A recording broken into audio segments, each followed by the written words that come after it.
អ្នកងារសេវាកម្មសម្ងាត់របស់សហរដ្ឋអាមេរិកបានបំបីគម្រោងការដែលពួកគេជឿថាអាចជាការប៉ុនប៉ងធ្វើឃាតលោកប្រធានាធិបតីអាមេរិកដូណាល់ ត្រាំ បន្ទាប់ពីបានរកឃើញវត្ថុតាងគួរឲ្យសង្ស័យរៀបចំសម្រាប់លុបបាញ់ប្រហារទៅលើយន្តហោះ Air Force One នៅអាកាសយានដ្ឋានអន្តរជាតិ Palm Beach ក្នុងរដ្ឋ Florida សារព័ត៌មាន The Telegraph បានរាយការណ៍ថាហេតុការណ៍នេះបានកើតឡើងនៅថ្ងៃទី19ខែតុលាឆ្នាំ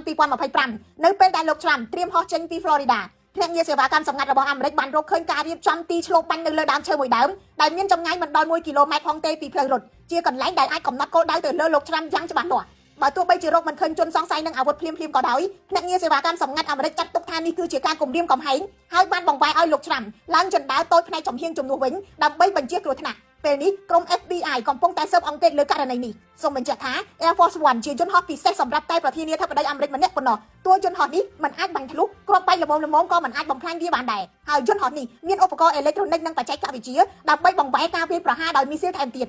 យន្តហោះ Air Force One មាន3ជាន់ក្នុងនោះមានបន្ទប់បញ្ជាការដែលមានទូរស័ព្ទ85គ្រឿងបន្ទប់ប្រជុំបន្ទប់សម្រាកកន្លែងចម្អិនអាហារនិងបន្ទប់ព្យាបាលនិងវគ្គកាត់បន្ទាន់